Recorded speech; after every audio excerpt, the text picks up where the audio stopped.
Hey, welcome back. Today we're going to be making some spoon rests. I have never made a spoon rest before despite making many spoons. So today's the day. I'm going to be using my trusty bent gouge here. And then I got another technique I'm going to show you as an alternative to the hand carving. I'm going to be using some cherry and black walnut today. Both are good for kitchen utensils and stuff like this. Starting dimensions are about 3.5 inches wide, and this was 5/4 stock that has been planed down to be flat on both sides. The length I'm not 100% sure yet, probably around 5.5 inches. I'm going to trace my pattern first and then decide where I want to make the cut. So I am fat tracing a wooden spoon. It's one of those dollar bamboo spoons, and I'm purposefully tracing it so that the pen is not tight to the template. So the traced image is going to be a little bigger. After tracing, I measured, and 5.5 inches looks like a good spot for me to make this cut, and I'm just going to take a moment to mark that out with my square.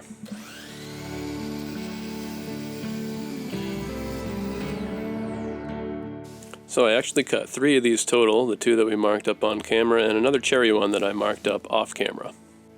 This vise has made my life so much easier when it comes to carving. It's going to help me out a lot today as I use my bent gouge to hollow out 2 of these bowls. The third one, like I said, we're going to do something different. So I'm going to let this play at regular speed for a minute or so and let you get an idea of how much material I'm taking off as I very slowly get this piece started. After I warm up the second walnut one that I do, I end up going a lot faster, but I'm taking my time for now. And then we will speed the footage up so you can see the rest of the process.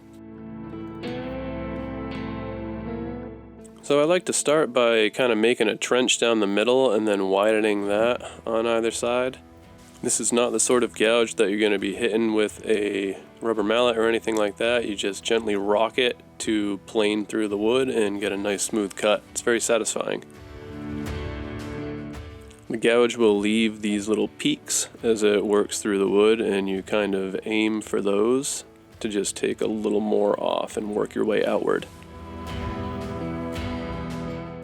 So that was about 1 minute of carving. You can see how much material we took off. I think I spent probably 35 minutes on this particular spoon rest. You get quicker and quicker. I kind of warmed up and then ended up going real fast on the next one compared to this one.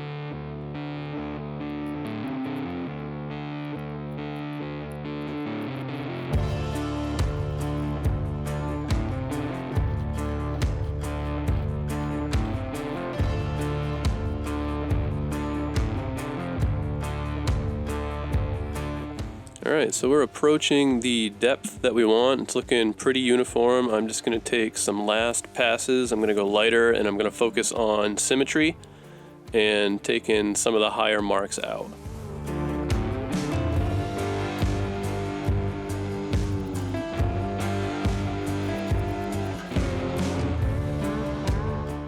So instead of sanding, I really like to use these curved scrapers. This is a card scraper, but this one is curved. Makes it really nice for doing spoon bowls and larger bowls like this. Sorry for the bad angle, but basically this thing is an intentionally rounded over blade, and you just kind of drag it along the piece, and it smooths it out quite nicely without making a bunch of dust.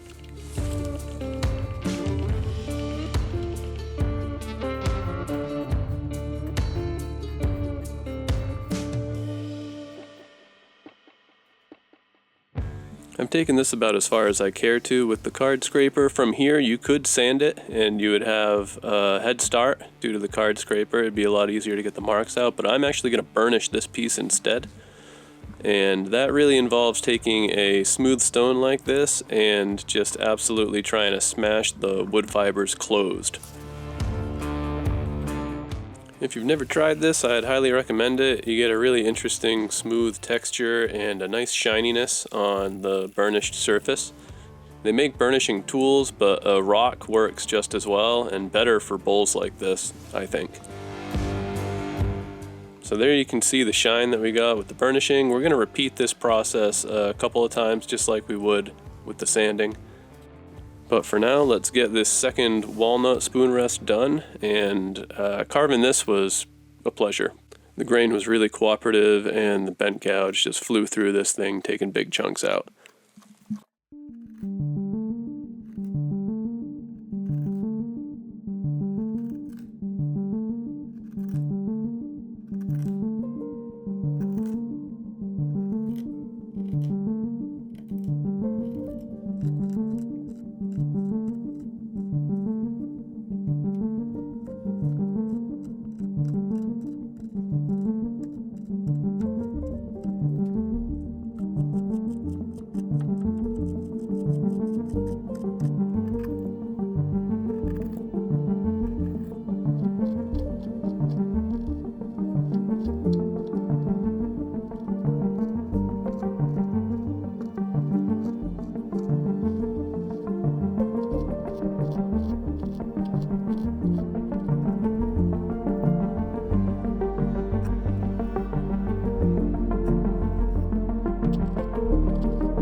Okay, that's another hand-carved one as far as I want to take it before sending the card scraper its way and then burnishing it.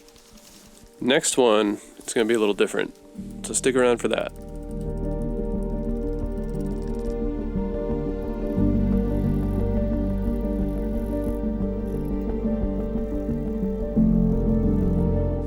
Scraped this for a few more minutes and then burnished it again the same way as last time off camera. So this next one we're going to do a little differently. This bit is called a cut-saw bit. Thank you to whomever suggested it. It was a viewer suggestion that I took, and I'm glad I did.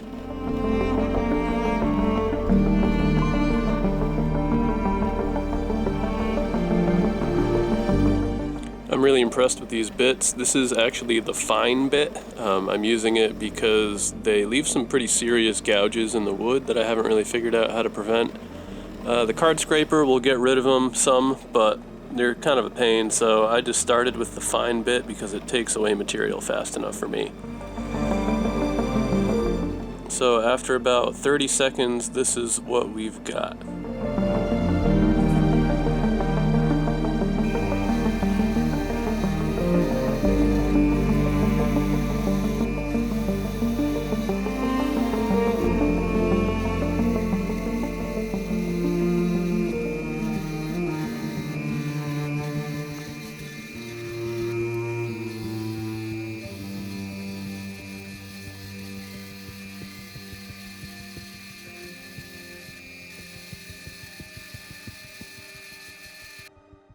"10 minutes and one really big pile of dust later, this is what we've got. Looks pretty good.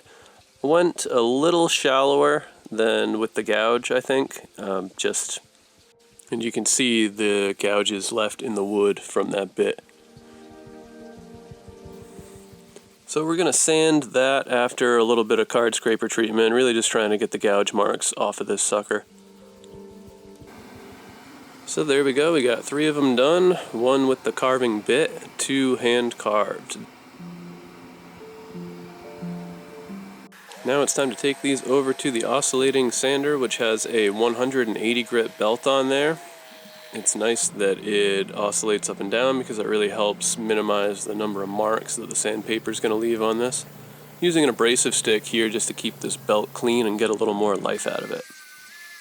Spend a little bit of time getting the marks off the top, getting all the planer marks off, getting everything nice, and then what we're going to do is actually intentionally put some chamfers on this. I don't really like doing this all the way with this particular sander, but I can kind of give it a head start, and then I'm going to finish those on the Random Orbit handheld sander.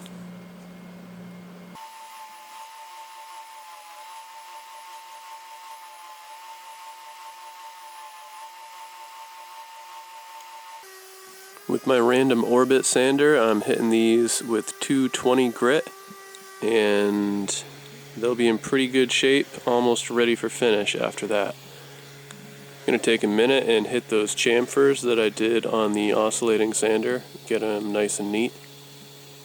That's what they look like.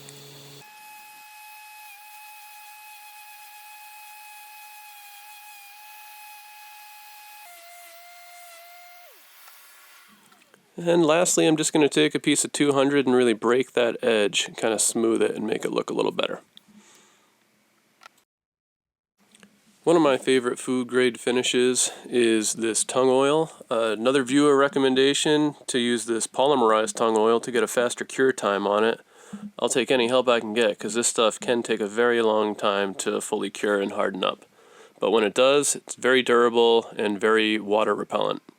Before we do that though, we're actually going to hit these all with a little bit of water, and we're going to raise the grain so that we can sand them again, and then these will stay nice and smooth after we wash them, instead of getting that fuzzy feeling.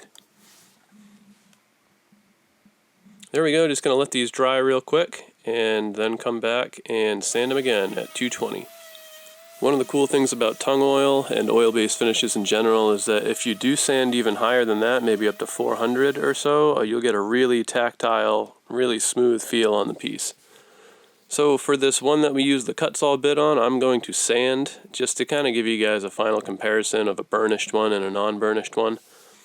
But these ones that we burnished before, we're going to go ahead and burnish them again after we raise the grain and sand it again. So the insides of those two still have never seen sandpaper, just burnishing over and over.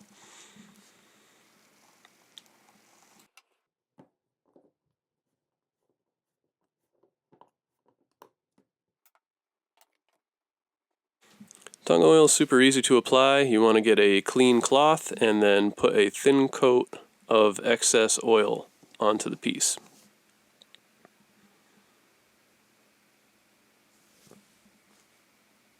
I try to make sure to hit the end grain at least a couple times as I apply the first coat. You will notice that it drinks it right up.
Okay, these are looking pretty good, and they're gonna chill out like this for 12 to 24 hours is what the can says. It's cold in my garage, so we're gonna give them the full 24. We're gonna come back, buff them, and then if they're dry enough, sand them again.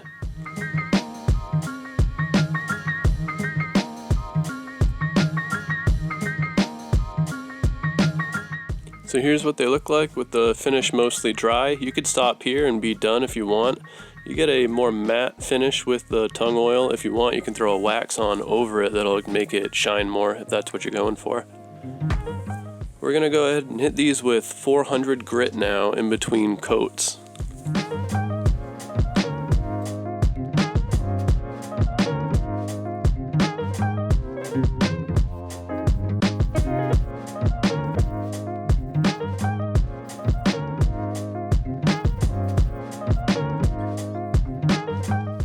Gonna burnish the bowls of the two that I had burnished before one more time. It's really quick this time in between the coats. You've got a lot of shape to it already. The rock just really rides around in there and smashes everything real easily. And then we're gonna go ahead and throw one more thin coat of tung oil on. You can repeat this several times and build a really, really strong finish if you're patient with the tung oil. But we're gonna stop there. We gave it another 24 hours to cure up. This finish is starting to harden a little bit, but it's probably going to need another week or two at least to cure fully. That's just how tung oil is. We'll get some nice durability at that point though. One thing left to do, test her out. It works. Alright guys, thanks for joining me. Hope you like that. See you again next time.